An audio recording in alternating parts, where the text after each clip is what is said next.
a deep experience with entrepreneurial ventures, and something that I've learned about Jack that I really didn't know was, in the initial speech that you gave on the book that you wrote on overcoming adversity.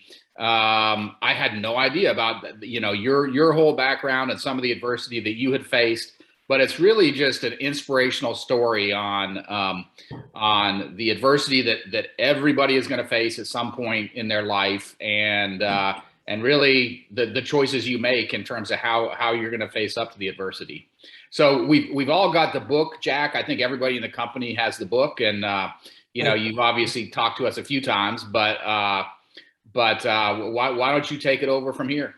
Thank you very much, Paul, as usual, and thank you everybody for joining, and Nicole for setting this up. You guys can see my screen, correct? Yes.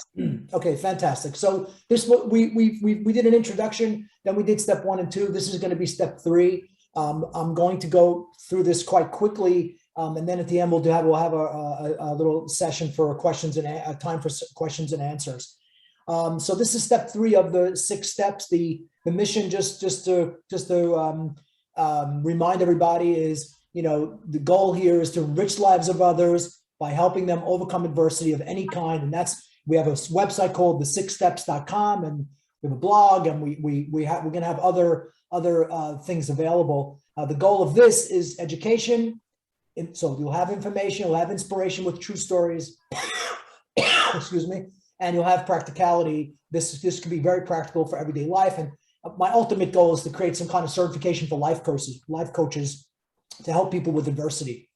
Step 1, just as a quick reminder, was facing into the adversity that you have, the disappointment. Paul mentioned that it happens in everybody's life. $1 billion loss doesn't happen in everybody's life, but disappointment happens every single day, probably every hour of every day. There's something you're disappointed about. So step 1 is to just accept it. And that actually is the most difficult thing to do. Most of the times we just deny that the thing is happening.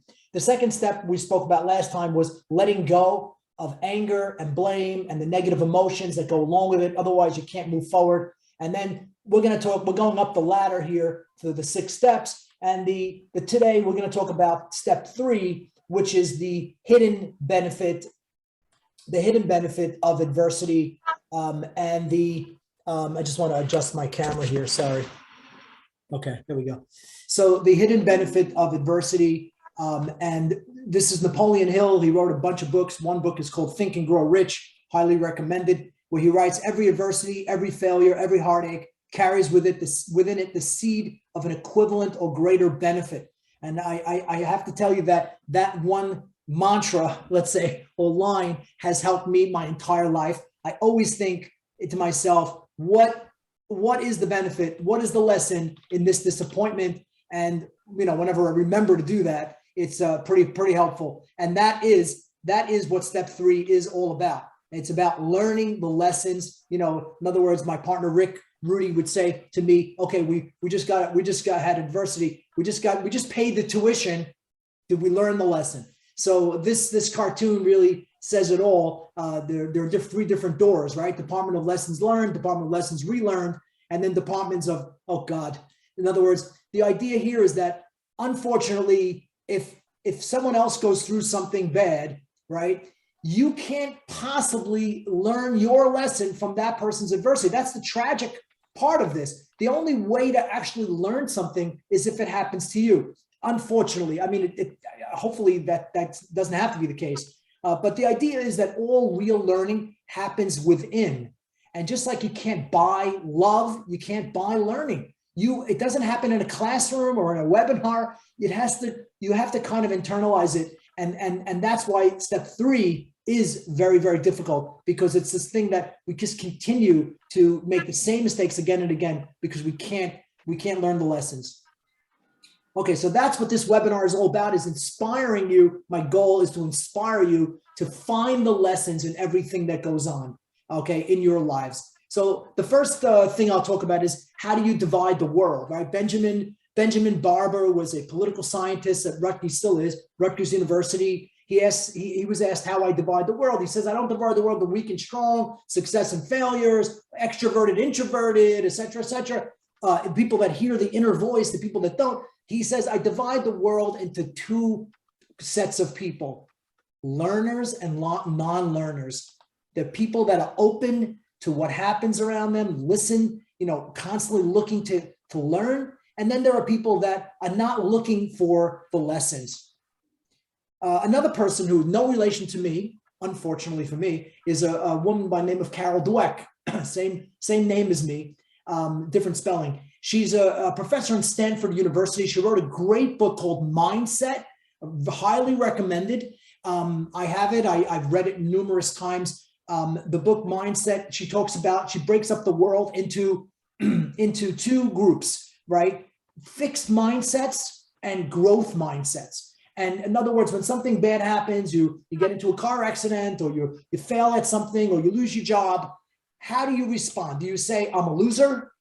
Or do you say, I'm going to grow from this experience? And what she did numerous studies, and she found that the growth mindset, the person that has this growth mind, that's what we should be teaching our children.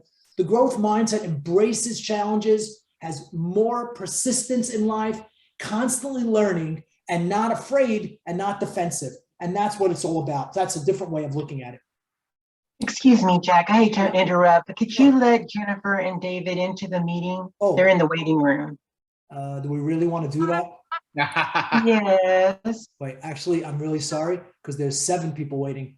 Yeah. Okay. Jack, while you're letting them in, I'm a big fan of the growth mindset. We talk to our kids about that quite often. So yeah, I think it's important. My daughter is a teacher for special children elementary school, and she has this thing called YET. I didn't learn that yet. I didn't get the A yet. So it's a growth mindset, and that's key. Like, you're 100% right. Okay, so now we're going to talk about how does learning begin, right? So this is just a cute little commercial I found here. Vodka plus water is kidney problems. Rum was water's liver. Oh, water must be the problem, right? So the question, we have to find the right questions, and asking ourselves the right questions really starts everything off. I think Tony Robbins, I went to not more than one of his seminars, where he talked about this a lot, actually. What questions are you asking yourself when something goes on in your life? And so basically the questions that I try to ask myself, and what I did ask myself while I was losing $1 billion business, was what can I use in this experience to help myself grow, right? How can I make sure not to repeat the same mistake in the future? What is there in this painful situation that actually can enrich my life? Those are difficult things to say when you're really disappointed. Hold on, there's someone else joining in. Okay. And so those are some of the questions that we try to ask ourselves when things go wrong. Okay, everybody knows the story about the 160 minutes that it took for the Titanic to go from the most celebrated steamliner in the world with 2,200 passengers and crew and 130,000 pounds of meat and fish, and you name it, but only 20 lifeboats, because they didn't really think anything could happen to this incredible work of man. And then on April 14th at 11:40 p.m., this ship hit a little iceberg, and then ultimately 160 minutes later, this unsinkable ship sank, and as everybody knows, 1,500 people terribly drowned in the waters of the North Atlantic. And when that story of the Titanic, you think it's like one of these outliers, like, that you've never heard of anything like so crazy. And in reality, I want to tell you just a personal story. EMC, the Energy Marketing Conference, we gave an award to an energy company in Houston in February of 2020, I think it was, or March of 2020. And in February of 2021, the company went bankrupt as prices skyrocketed in Houston, out of control, and ERCOT. So it just goes to show you that, no one's impregnable, and there's always a risk of loss and a failure. And, what you think is unsinkable, so to speak now, you never know what can happen tomorrow, and we have to be ready for that. And the lesson of a lifetime for me was as Paul alluded to before in this call, in 1997, I founded a business, a money management company that grew to over $1 billion. We had thousands of clients around the world. We had multiple funds. We had diversification, different strategies, and we really felt invincible. We felt just as invincible as the captain of the Titanic felt about the ship. And then in the fall of 2008, Lehman Brothers, which was a 158-year-old bank with billions of dollars in reserves and 25,000 employees, hundreds of offices around the world, files for bankruptcy, and that collapse of this gigantuan bank set off a domino effect across the global financial world. And basically what ended up happening was within 13 months or so, 500 banks were seized by the FDIC. The Great Recession began, and there was just nowhere to turn. Every single investment we had, any single strategy we were working on, just got hurt. My son, a few years after the crisis, asked me, what was the biggest lesson you learned from the financial crisis, Dad? And I said, and he was expecting me to say something about investment strategies and different things. I said, humility. He says, what do you mean? I said, I really did believe in my heart. I wouldn't say this to anybody, but I really believe we were invincible because we had offices around the world as well. And we were trugging along. We were taking in $20 million of clients every month unsolicited. But then we never realized that the business was always at risk and anything could happen. And that's really what happened. The Titanic, taught the world that there's no such thing as an unsinkable ship. And it taught the financial world, and Lehman taught the financial world, that there's no such thing as an unsinkable bank or unsinkable company. So we have to be very, very ready at all times to see what's the next risk to our businesses and to our lives in general. You see someone happily married for 30 years and then they get divorced. Like what just happened? So it could happen. So we can never just sit back on our laurels and fall asleep at the wheel. And when we are succeeding and when things are going well, that's the time to be careful. And to me, what I learned in the financial crisis was that I didn't have any humility before it happened. And I may not have as much as I need to have now, but I got a little more when I lost my life savings and all the savings of my children and friends and relatives. It was a nightmare. And that nightmare was the greatest thing that ever happened to me, because here I am today, hopefully learning the lesson. Okay, so let's just talk a little more about learning. So first of all, this is John Paul, this gentleman, John Paul DeJoria. He's the founder of John Paul Mitchell Systems. So what I like to say is that learning is like digestive power, all right? Digestion is the process by which our organs extract the nourishment from the food and then eliminate what's not needed. And that really should be the same thing in life, right? We should have the same, we should basically take every difficult experience, extract out of it whatever is useful to us, whatever can nourish us, whatever can enrich our lives, and eliminate what doesn't serve us. Eliminate the grudges, the toxicity, the harmful emotions, the burdens that slow us down, but take in the lesson. And the goal of every disappointment, the goal is to see every disappointment as an opportunity for learning and for growth, just like digestion. John Paul DeJoria, you guys probably know the whole story about him, but it's a long story. He was at 2 years old, his father abandoned his family. He was raised by a single mom. He ended up going from job to job, selling newspapers, selling soda bottles, garbage cans, cashing them in. At some point, he found he was a janitor. He sold copy machines. This really incredible story. And then he got himself into hair care. And long story short, you want to read more about it, you can Google him, really. It's kind of an amazing story.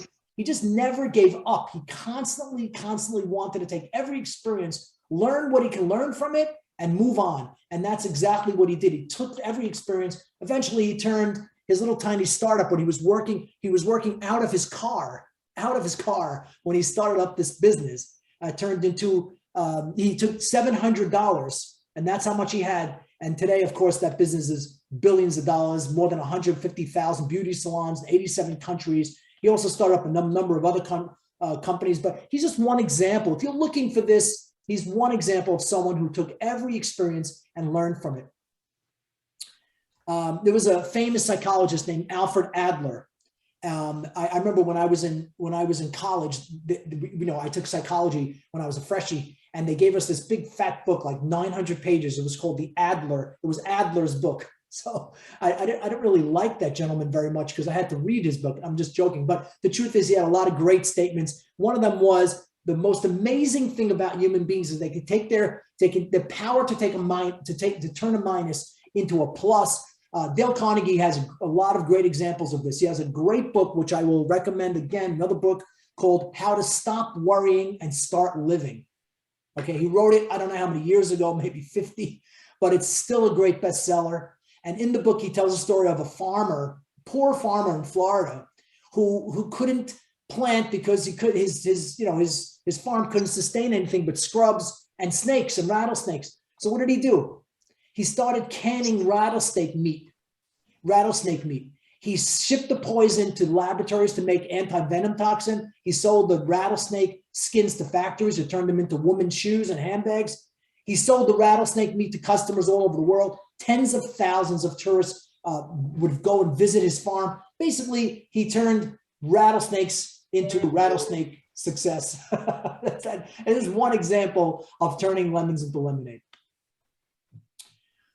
Okay, Carnegie tells a lot of other stories. I'm not going to go through all of them, but just one great example is this guy, Ben Forston, who was a Secretary of State. And you can see he's a disabled man.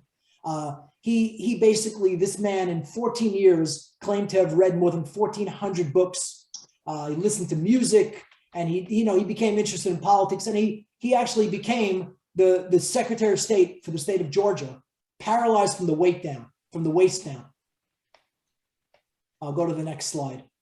Okay, so does adversity make us stronger? Well, it doesn't always make us stronger. If we have the wrong attitude towards it, it can make us bitter and weak and sad, but it can make us stronger. According to research, many research studies, early career setbacks often result in stronger careers in the long term. So they studied a bunch of scientists. One group, they were very, very similar. One group got a grant from the National Institute of Health. The other group failed to get the grant. And then they studied them 10 years later. The group that didn't get the grant were doing so much better than the team that got the grant. What does that mean? So I would say paradoxically, their failure helped them to come back stronger than those that never stumbled. And this gentleman on the right, his name is Richard Bernstein. So Richard Bernstein is a successful lawyer. He's a scholar. He's a triathlete. He's the professor of the University of Michigan, and has been elected, not appointed, elected to Michigan's Supreme Court as a Supreme Court justice since 2014. He is also something else. He is completely blind since birth. He came to speak to the youth, to the young adults in my community last Saturday, and he was explaining to the group how it takes him 5 times longer to do anything than anybody else, any one of his peers. He has to have individual paralegals read him the briefs, and he just does so much more work than anybody else, gets less sleep than anybody else, but he's determined to take every single thing that happens to him and turn it into a positive and learn as much as he possibly can. And he totally inspired the adults and showed them that any person can overcome adversity. And if you could have such a serious disability as blindness, you can become a Supreme Court justice and a triathlete. And it was just an amazing day. And I wanted to tell you guys about him. You could Google him if you want to know more information. Kind of an amazing person. Okay. In my book, I talk about a company that has this policy called Mistake of the Month. Mistake of the Month, in other words, the CEO comes in and says, here's $50 to the person who could beat the last mistake I just made. I overslept. and I missed my flight to an important client meeting, and that turned into mistake of the month. And mistake of the month had basically the mistakes that people make in your business could create a lot of great ideas, and could also, the fact that people would own up to mistakes and put them on the whiteboard and talk about them is a company that values learning and growth and doesn't, and as opposed to finger pointing. There's one company that recorded more than 2,000 mistakes, and they try to avoid repeating them, but also they can learn a lot from the mistakes themselves. I remember I was once on the board of directors of a retail company, and it was we had I think we had about 40 stores. And what happened was we ordered bags, shopping bags with our name on it from overseas. And the bags, they were supposed to be, I think they were supposed to be red bags, and they came back like hot pink. So the owners of the company were very angry. They were screaming, I never forget it, screaming, yelling on the phone, what the hell? And they ordered a big, gigantic number of, hundreds of thousands of bags. I'm not paying for this. What is this garbage? And they said, look, keep the bags, use them, and then don't worry, we'll give you a credit, and you'll get, when we do the next round, we'll get the right color. Anyway, what we did was we gave out the bags when we opened new stores for free, and we put the bags in circulation all over. Wanted to get rid of them. At the end of the day, that became the signature of the whole business. Everybody, they would call them the Pink Bag Company. And that became the best advertising they could have ever done. That mistake that happened was the greatest thing that happened to the company, and it grew the business. When I started in that company, I think we were 40 million in sales. When I left, it was about 240. And the bags, not the bags have everything to do with it, but that was just one example of how you think something could be negative, you could turn it into a positive, and as long as you could own up to the things that are going on. Okay, in my book, I talk a lot about change, right? So learning is dealing with change, right? This example here is you can't make an omelet without breaking the eggs, right? So the idea is that change is the only thing that we can count on all the time. And usually it comes in the form of a loss, right? Change usually comes as a disappointment, whether we lose our youth or our hair, or our jobs, or our dreams, or our health, or the people we love, God forbid. But it's usually those difficult times when the change happens and we're uncomfortable. We're just uncomfortable. It's stressful, it's frustrating, it's disappointing. And though that is when growth really happens. I think it was Mary Tyler Moore who said, you can't be brave if you have only wonderful things that happen to you, right? There's nothing to be brave about. So learning is simply the healthiest way to deal with the change. I remember when I moved, I spent 9 years, believe it or not, my wife did really, 7 years, building a new home. It was only a half a mile away from my old house.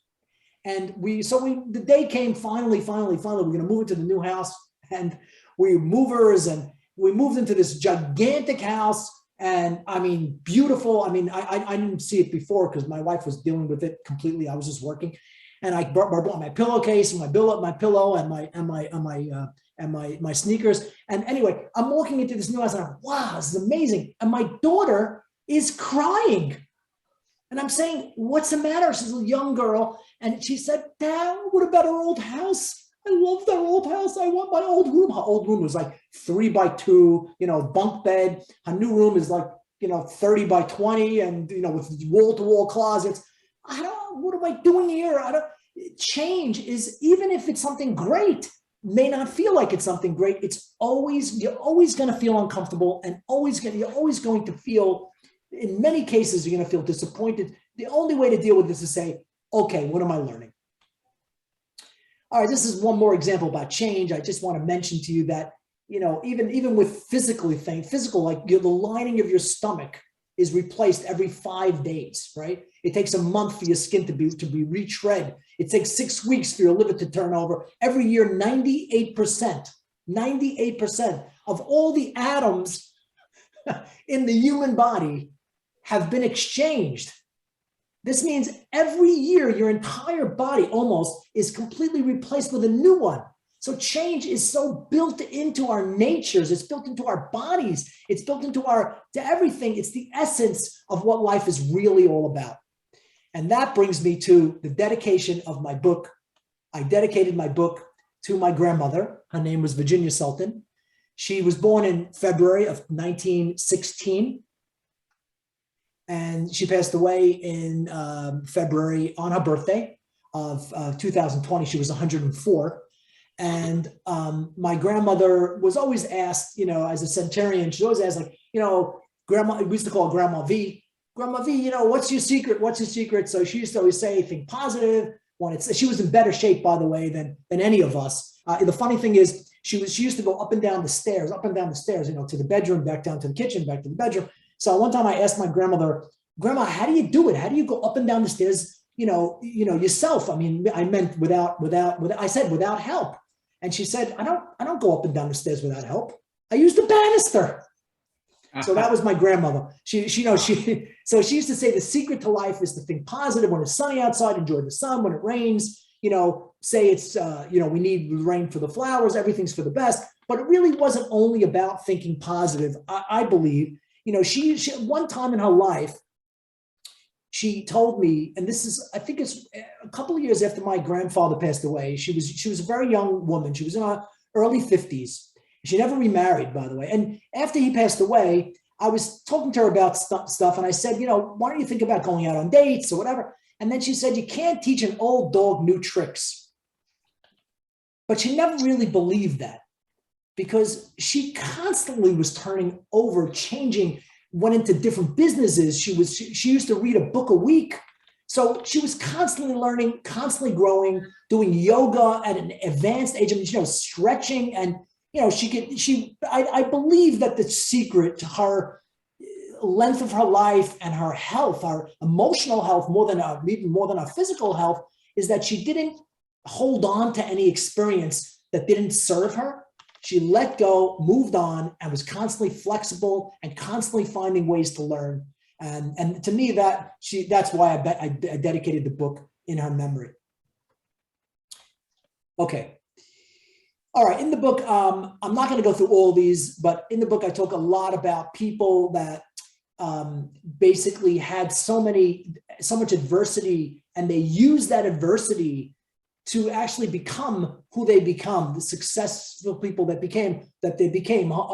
John Milton, for example, you know, he was blind. Maybe he wrote better poetry because he was blind. Maybe Beethoven might have composed even better music, not despite the fact that he was deaf, but maybe because he was deaf. You know, Helen Keller, blind, deaf, mute, maybe because of her blindness, maybe that's why she built what she built, her career that she built. And I have many, many, many other examples, Charles Darwin and Tolstoy, and you name it. The famous Rocky line was, you know, life ain't about how hard you hit, but it's about how hard you get hit and keep moving forward. Right, he says that in the book, in the movie called Rocky Balboa. It's like after all the Rocky numbers. He tells it to his son in the book.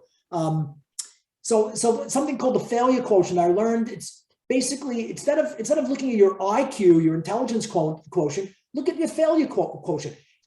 What is it? It's a measure of how you respond to failure. What happens when you get knocked down, frustrated, disappointed?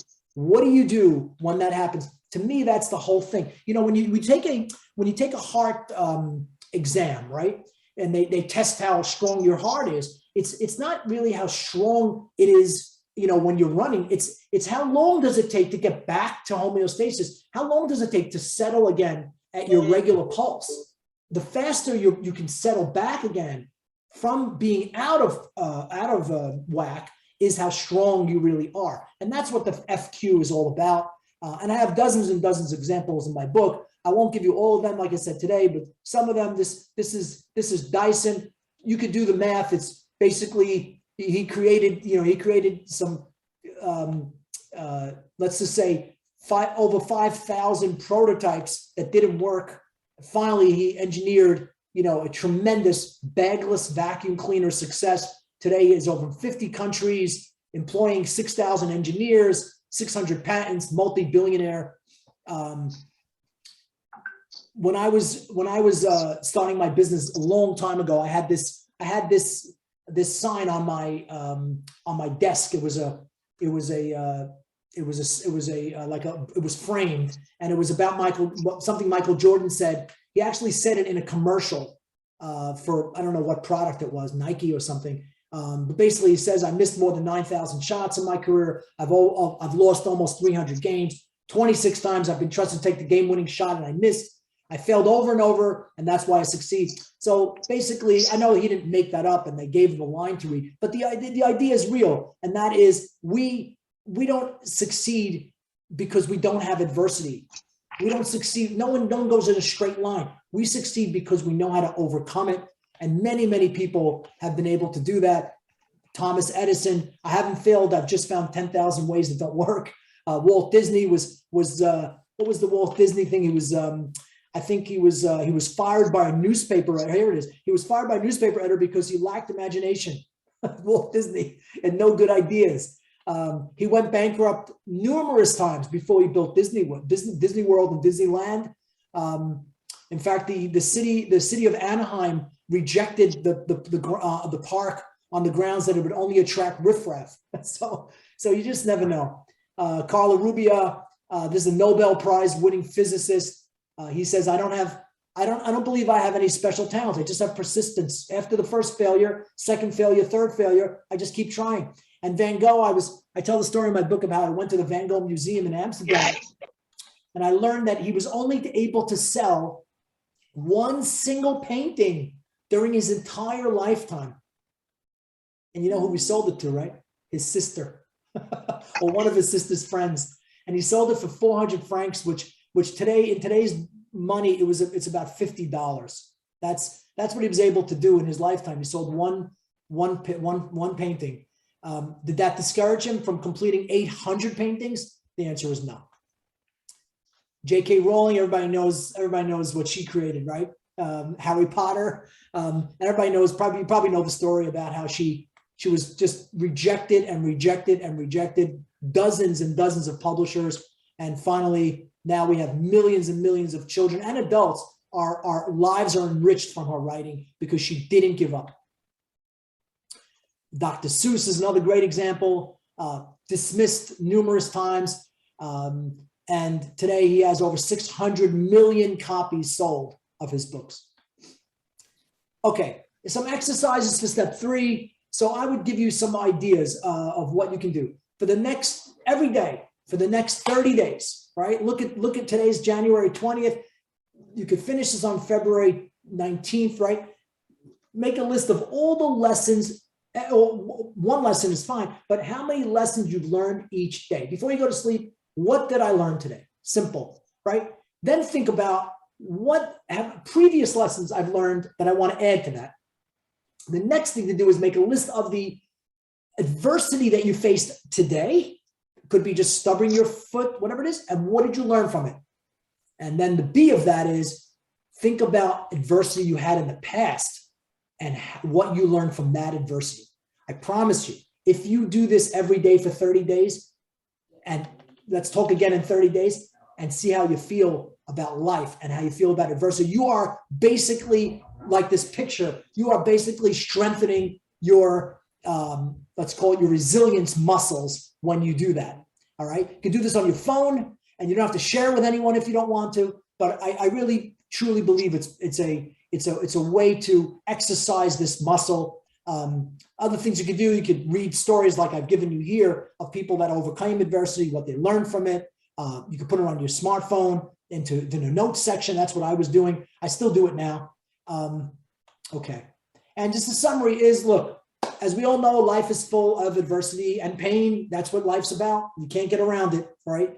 And learning the lessons of this pain and this adversity is crucial to our resilience and to giving us enriched and successful lives, and not just for ourselves. It's because you affect everyone around you. Even if you're living alone, you just on Zoom, you're zooming into calls, you're going to have an effect on everyone in your life. And some people have an effect on hundreds and thousands of people. Some people have an effect on 10 people or 15 people, but there will always, how your disposition and how you deal with adversity is going to affect every single human being you come into contact with, whether it's a customer, whether it's a vendor, whether it's an employee, or whether it's a cohort. It's somebody that you're going, a sibling, a relative, you're going to have an effect on somebody else. And to me, the most important thing here is learning how to overcome adversity, not so we could all become such great, successful people, but because we want to help people when they are faced with it, because not everybody gets the opportunity to spend this time as you have, thinking and meditating on this stuff. And that to me, that's the big picture. Imagine the possibilities, and call to action is try to instill this in somebody else's life. And I thank you everybody for coming, and now we can start with a Q&A